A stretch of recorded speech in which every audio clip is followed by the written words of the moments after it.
چاہے وہ کوئی بھی رشتہ ہو, ہم نے کچھ خاص طرح کے اسٹینڈرڈز رکھ لیے ہوئے ہیں کہ جیسے بھائی بہن کا ہے, بھائی جو ہے وہ ہمیشہ پروٹیکٹیو ہی ہوگا, بہن ہمیشہ ڈیپینڈنٹ ہی ہوگی, بہن ہمیشہ فرمائش ہی کرے گی اور بھائی کو پروٹیکٹیو ہی رہنا ہے اس کو لے کے. ایسے میاں بیوی کے تعلق کے بارے میں بھی ہیں اور پیرنٹس اور اولاد کے بارے میں بھی ہیں.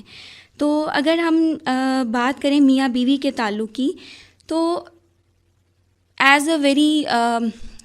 N activist and as a writer as well, میں یہ چیز لوگوں سے مل کر آبزرو کرتی ہوں کہ ہماری یوتھ میں جو ہمارا شادی کا انسٹیٹیوشن ہے اس کو لے کے بہت زیادہ فیئرز ہیں, اور اس کا آپ نے بھی اپنی کتاب میں ذکر کیا ہے میاں بیوی کے تعلق کے 3 چیپٹر میں. عموماً فریقین ایک دوسرے سے غیر حقیقی توقعات وابستہ کر لیتے ہیں.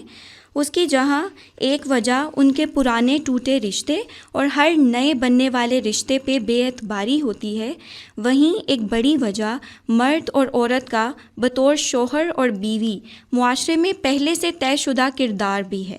بہت سے فرائض بہت غیر حقیقی نظریات کی بنیاد پر رکھے گئے ہیں, اور بہت سے خیالات جب وضع کیے گئے ہوں تو ممکن ہے درست ہوں, لیکن اب وقت اور ماحول بدلنے کے ساتھ ساتھ وہ کردار آج کے زمانے میں بہت غیر موزوں اور ناقابل عمل ہیں. یعنی ہماری جو یوتھ ہے اور یہ جو اتنی تیزی سے بدلتی ہوئی دنیا ہے, شادی کا جو ایک سوشل انسٹیٹیوشن ہے وہ اپنی ریجیڈیٹی کے ساتھ وہیں پہ موجود ہے. ہمارے جس طرح بڑوں کی توقعات اور وہ جو کچھ ثقافتی چیزیں اس سے وابستہ ہیں, اور یہ چیز ہماری نوجوان نسل کو بہت خوف زدہ کر دیتی ہے. اور اگر ہم دیکھیں اس چیز کو لوگ نا جینڈر ایکوالٹی سے بھی ریلیٹ کرتے ہیں, خواتین کی امپاورمنٹ سے بھی ان کو لگتا ہے کہ شادیاں جو آگے فیل ہو رہی ہیں اس کی وجہ ہے کہ عورتیں امپاور ہو رہی ہیں, یا پھر ہماری یوتھ کا مائنڈ سیٹ بدل رہا ہے, اس وجہ سے شادیاں فیل ہو رہی ہیں. تو آپ اس سارے کو دیکھتے ہوئے شادی کا جو پورا ایک سوشل انسٹیٹیوشن ہے اس کو آپ کیسے دیکھتی ہیں, اور میاں بیوی کو, آج کل کے دور کے میاں بیوی کو آپ اس میں کہاں پہ پلیس کرتی ہیں؟ اچھا, یہ جو شادی والا ٹاپک ہے یہ بڑے مزے کی غلط فہمی پہ جو ہے نا آج کل جس قسم کے لوگ رائے ڈیولپ کر رہے ہیں وہ اس کو غلط فہمی کہا جا سکتا ہے. کیونکہ جب آپ اخبار نہیں پڑھتے, جب آپ سرویز نہیں دیکھتے, جب آپ اپنے ارد گرد کی 3 مثالیں اٹھا کے اس کو ساری دنیا کے اوپر منطبق کرنے کی کوشش کرتے ہیں, تو یہ غلط فہمیاں پیدا ہوتی ہیں. جیسے یہ سمجھنا کہ شہروں میں طلاقیں بڑھ گئی ہیں, اور جو پرانے ہمارے خاندانی نظام کے ساتھ جڑے ہوئے دیہات ہیں ان کے ہاں گھر بہت جڑے ہوئے ہیں. لیکن آپ جب شیلٹر ہومز میں جا کے دیکھتے ہیں تو آپ کو اندازہ ہوتا ہے کہ شیلٹر ہومز میں اکثر ان خاندانوں کی لڑکیاں آئی ہوئی ہوتی ہیں جن خاندانوں کے بارے میں آپ جو ہمارے عوام ہیں وہ یہ سمجھ رہے ہیں کہ یہ بہت مضبوط خاندانی نظام لے کر چل رہے ہیں, یہ برادریاں, یہ علاقے, یہ طبقات. لیکن سب سے زیادہ طلاقیں وہاں پر ہو رہی ہیں. اب جیسے مثال کے طور پر جب آپ گاؤں میں جائیں, عمومی طور پر آپ کو ہر عورت میریڈ نظر آئے گی, ٹھیک ہے,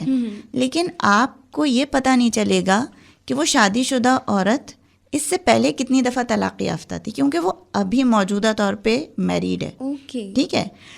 لیکن جب ہم شہر میں آتے ہیں تو ایک طلاق یافتہ عورت زندگی میں ایک دفعہ طلاق لیتی ہے اور وہ بیچاری ساری زندگی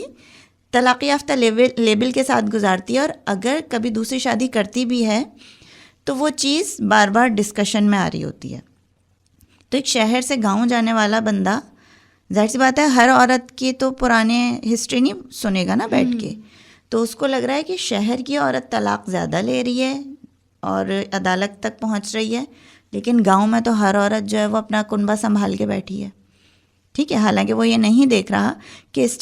اسٹیٹسٹیکل جو ڈیٹا ہے وہ یہ دکھا رہا ہے کہ دیہات میں طلاق کے جو کیسز ہیں وہ یا تو نسبتاً اتنے ہی ہیں یا زیادہ ہیں, ٹھیک ہے. اس کی بہت ساری وجوہات ہو سکتی ہیں. بہت دفعہ تو وہاں پر خاندانی مسائل کی وجہ سے ہی طلاق ہو جاتی ہے, اور اس میں زیادہ کیونکہ میرا مشاہدہ سندھ کے حوالے سے زیادہ ہے, تو وہ جو میں نے کیسز دیکھے ان کے پیچھے یہ عوامل رہے ہیں. تو ایک تو یہ چیز آ گئی کہ ہم ان جو ہم ایک پیٹرن بنا ہوا ہوتا ہے ہم اصل لاجیکل پیٹرن کو، اصل معلومات کو نہیں دیکھ رہے ہوتے، ہم محدود جو ہے وہ مشاہدہ کر رہے ہوتے ہیں. دوسرا مسئلہ کیا آتا ہے، وہ آپ نے اپنی بات میں خود ہی اس کا اشارہ دے دیا کہ جو اب ہماری نئی نسل ہے وہ اپنے والدین کو دیکھ کر جوان ہوئی ہے، وہ اپنے والدین کو لڑتے جھگڑتے دیکھ کے جوان ہوئی ہے. وہ اس گھرانے سے آئی ہے جہاں پر جو باپ ہے وہ ماں کو مار رہا ہے، ٹھیک ہے، اور جو بیٹی ہے وہ یہ نہیں چاہتی کہ جب میں شادی کروں تو میں اس طرح سے ہی پٹوں، اور بیٹا یہ نہیں چاہتا کہ جس باپ کو ہم نے ایز اے مانسٹر ساری زندگی دیکھا ہے تو میں دنیا میں کسی بھی نئے آنے والے بچے کے لیے اس مانسٹر کا کردار ادا کروں. اوکے، ٹھیک ہے. تو وہ چیز ان لوگوں کے لیے چائلڈہڈ ٹراماز ہوتے ہیں، جس کی وجہ سے شادی سے ان کا رومانس وہ کرنا چاہتے ہیں، کیونکہ رومان ایک بہت مثبت تعلق ہے نا، ایک بہت مثبت احساس ہے. لیکن جب رومان سے بات آگے ایک مستقل کمٹمنٹ کی طرف جاتی ہے تو ان کے جو پرانے ٹراماز ہیں وہ فلیش بیک ہونے لگتے ہیں. ٹھیک ہے. تو وہاں پر بات ان کے نظریات کی نہیں ہے، بات ان کے اس چیز کی نہیں ہے کہ جی وہ ذمہ داری نہیں اٹھانا چاہتے. ٹھیک ہے، ہماری نئی نسل ذمہ دار ہے، لیکن مسئلہ کیا آتا ہے، ایک تو انہیں ایک بہت لمبے عرصے تک ذمہ داری والدین دینا ہی نہیں چاہتے. ٹھیک ہے، پھر جب ذمہ داری دیتے ہیں تو وہ موقع، مطلب انہیں وقت نہیں دیتے کہ وہ سیکھ کر ذمہ داری نبھائیں. ٹھیک ہے، انہیں لگتا ہے کہ شاید ذمہ داری کوئی سافٹ ویئر ہے جو ایک کلک سے ڈاؤن لوڈ ہو جاتا ہے، جو نہیں ہے. انہوں نے خود بہت زیادہ تکلیفیں سہی ہوتی ہیں ذمہ دار ہونے کے لیے، اور بدقسمتی سے ہمارے بہت سارے والدین